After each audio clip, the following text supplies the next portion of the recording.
entre ellos. El segundo, el proceso de transformación para superar la diferencia entre objeto y sujeto, tiende a reducir uno a otro. Solo en la identidad es posible alcanzar un conocimiento total y absoluto. Finalmente, en la reducción a la identidad absoluta se alcanza el verdadero conocimiento dialéctico que tiene lugar a la disolución de objetos en el sujeto. También puedo hablar sobre, no sé, Kant. Kant, sí, claro. Sí, fue un filósofo prusiano y figura relevante del movimiento cultural e intelectual llamado iluminismo. Kant establece que el problema de la filosofía es saber si la razón es capaz de conocer. Deriva entonces la variedad del idealismo denominada criticismo o idealismo trascendental. Kant considera que el hombre es un ser autónomo que expresa su libertad a través de la razón y que no conoce las cosas en sí mismas, sino que ve una proyección de sí mismo en el conocimiento de las cosas. Los principales conceptos de su trabajo son el idealismo trascendental, el ser humano en el centro del universo, más allá del ser.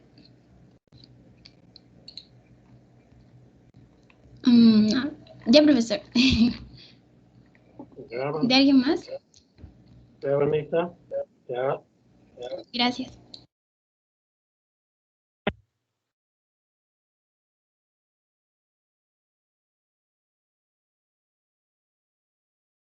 Vega Ruiz.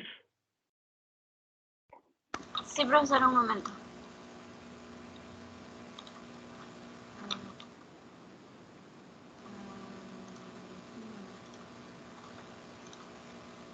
Ok. ¿Me logra escuchar? Profesor, ¿me logra? Sí, sí. Ok. Sí, está gracias. bien, se ve y se escucha, está bien. Yo les voy a hablar, bueno, acerca de los personajes que nos han solicitado en esta ocasión. Tenemos muchos personajes, es un poco difícil ahondar en todos a la vez, así que voy a tratar de explayarme solamente en uno o en dos, a lo mucho. ¿Okay? Con respecto al idealismo cartesiano, que es de René Descartes, para Descartes el pensamiento es una cosa pensante, o sea que el yo es una sustancia.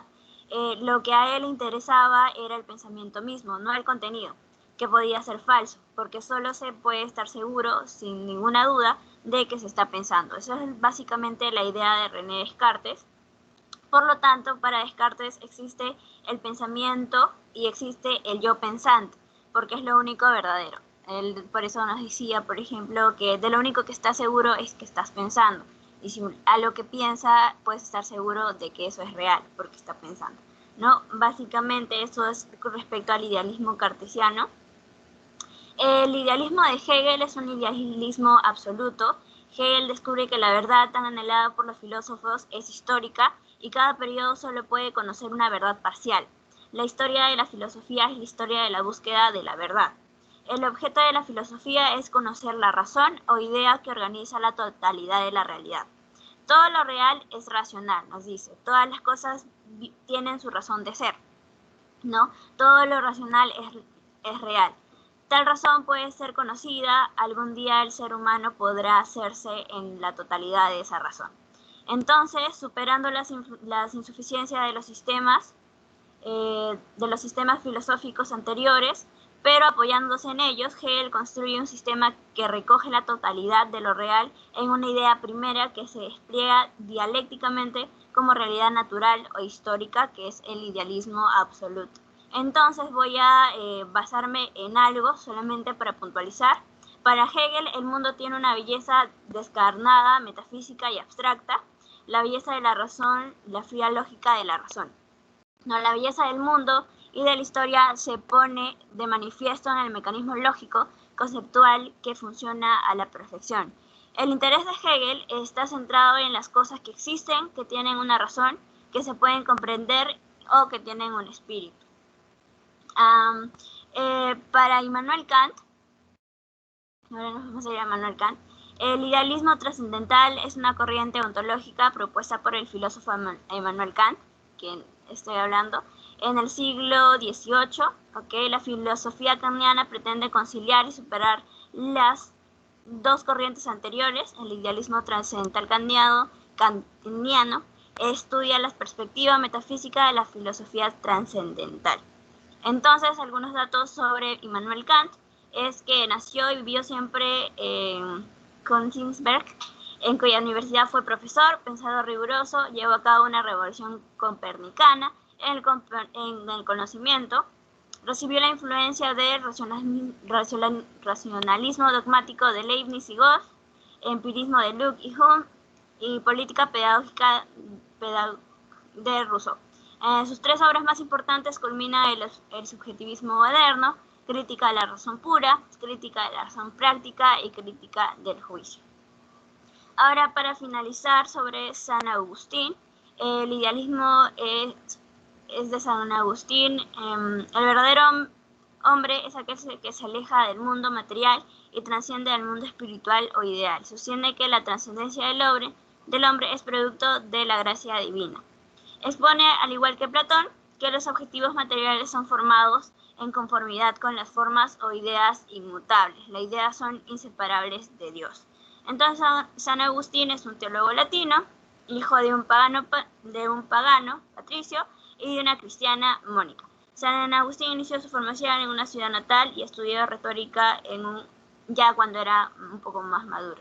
Solamente para terminar con Santo Tomás de Aquino, nace en 1225 en Aquino, Nápoles, hijo de los condes de Montecassino, familia adinerada. Estudió en el monasterio de Montecassino y después en la Universidad de Nápoles. En el año 1244 tomó el hábito de la orden de los predicadores dominicos y conoció a San Alberto Magno, con quien estudiaría en Colonia, Alemania. Él va a morir en 1274 cuando iba al concilio de Lyon. Es considerado el principal representante de la filosofía y teología escolástica. En relación con el idealismo, trata no de un idealismo como tal, sino de un realismo gnoseológico. Es decir, el ser humano es capaz de conocer las cosas en sí mismas, de aprender la verdad de ellas, su ausencia, ¿no? El doctor Angélico cree que el intelecto humano puede lograr el conocimiento de la realidad y que el acuerdo de estas con la realidad constituye la verdad. Eso sería todo por mi parte, profesor. Muchísimas gracias por su atención y en general a todos. Bien, Vega Ruiz.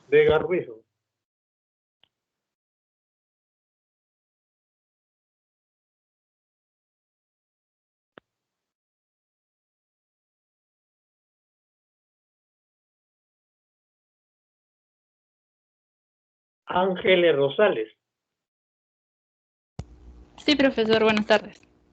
Hablaré sobre Wilhelm Friedrich Hegel. Bueno, Hegel es un filósofo alemán que forma parte social y política.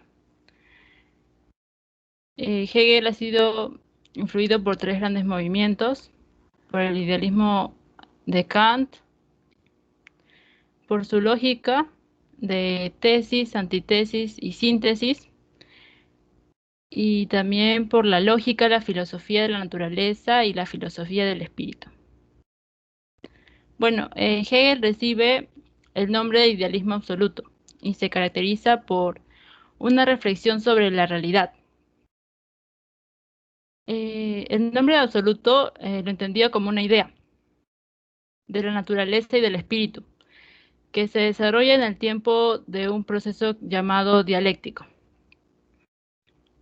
Bueno, la dialéctica de Hegel es una concepción de la realidad como un proceso que es la contradicción.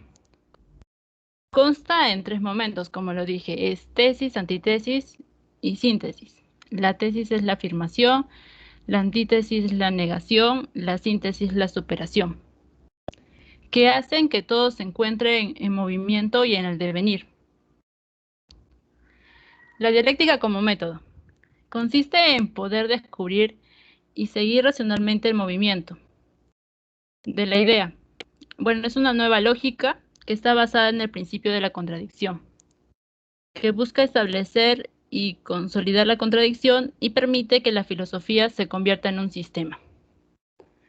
También hablaré sobre René Descartes. Fue un filósofo matemático y físico, considerado como el padre de la geometría analítica y de la filosofía moderna. Es uno de los hombres más destacados de la revolución científica. Bueno, él nació el 31 de marzo del año 1596 en Francia. Pertenecía a una familia baja nobleza. Bueno, es creador de la geometría analítica, como lo dije, estudió las figuras geométricas mediante las técnicas básicas de un análisis matemático y del álgebra. Ideó también el sistema de las coordenadas, llamadas también cartesianas. Representó ecuaciones en el plano cartesiano. Formuló las reglas de los signos para saber el número de las raíces negativas y positivas de una ecuación. También utilizó las letras del analfabeto para poder así designarlas en cantidades desconocidas. Inventó el método de los exponentes para así indicar las potencias. Creó la regla del paralelogramo, la que permitió combinar las fuerzas no paralelas. Bueno, en su etapa de filósofo, porque también lo tuvo, fue un Descartes construyó un sistema filosófico que ofrece una solución a todo caos generado. Su filosofía estaba basada en la razón humana, y para eso se apoyaría de las matemáticas. Su objetivo era encontrar la verdad. Implanta un sistema de la duda metódica.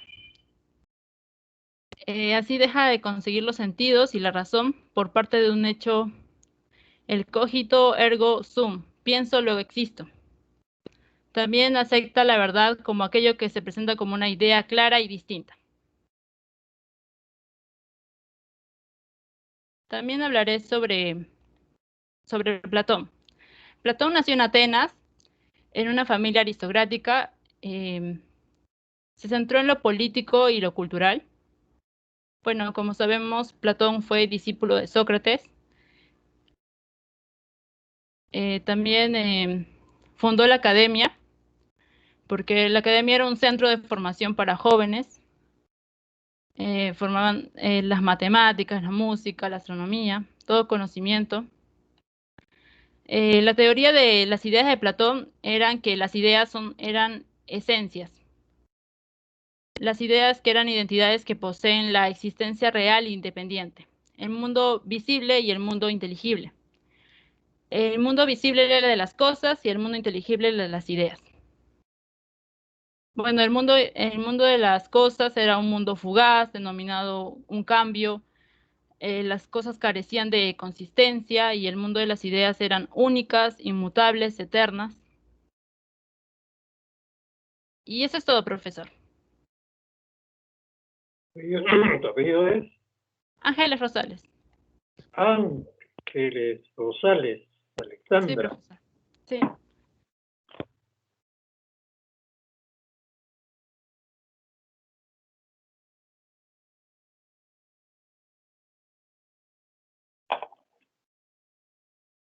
Continuamos con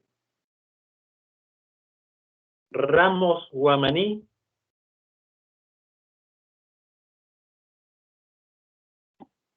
Ramos Guamaní. Sí, profesor, un momentito, por favor. Ya. Sí, un momentito, profesor.